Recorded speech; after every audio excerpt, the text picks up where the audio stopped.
Now, the truth is, in order to be really successful at this, what you want to do is you want to start at the very beginning. And starting at the very beginning in this business involves understanding that this is a mental business. And all of them are. But this is definitely a mental business. When you go out to knock on someone's door,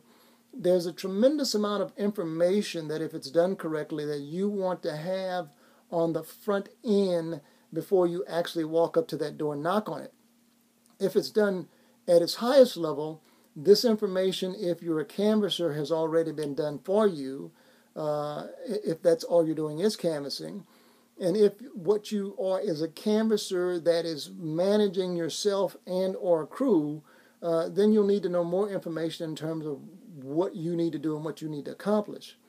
As a canvasser, which is what I'm going to talk about in this video, how to become more successful from the mindset perspective in doing your canvassing, is what you want to understand is that now is the right time for the people that I am going to come in contact with to take advantage of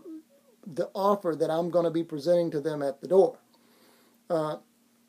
But even though now is the right time for them to take advantage of the offer that I'm going to be presenting to them at the door, there are some things that assist me as I am standing at their door in terms of getting the appointment and also doing what essentially is closing the sale. You say, well, wait a minute, I thought you were talking about canvassing and now you're talking about closing the sale.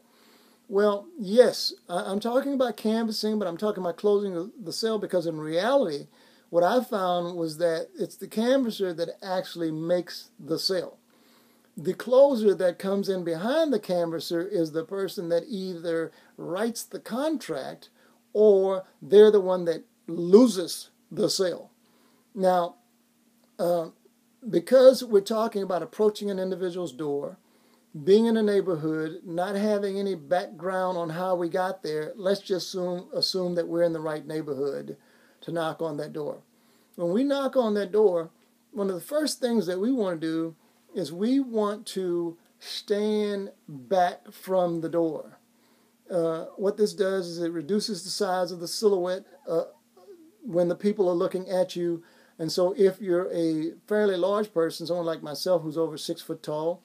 if you're successful in this business, most people who are successful in this business end up weighing well over 200 or 300 pounds, then you're a much larger silhouette. If you're a person of color, depending upon the type of neighborhood that you're in, what you'll want to understand is that you want to be as non-threatening as possible when you knock on that door. You want that person who's on the other end of that door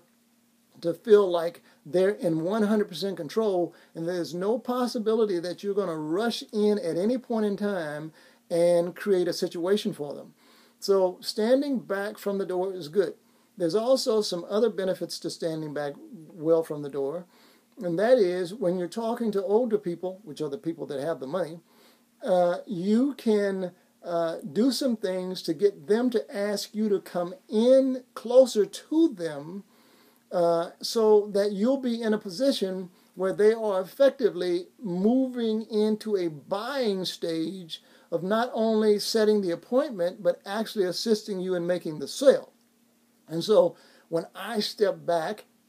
and the person, whoever's on the other side of the door, opens the door, what I simply do is I begin to do my pitch presentation. Now, actually, to be honest with you, I've actually begun doing my pitch presentation long before the person actually opened the door. And when I say long before, I mean seconds before they've actually opened the door. Because when they look out of the door, it's not only the size of your silhouette that's important, it's also what it is that they see. And so in the next video, what I'm going to do is I'm going to get down into some of the intricacies in terms of what it is that you want them to see when they look through the peephole or through the window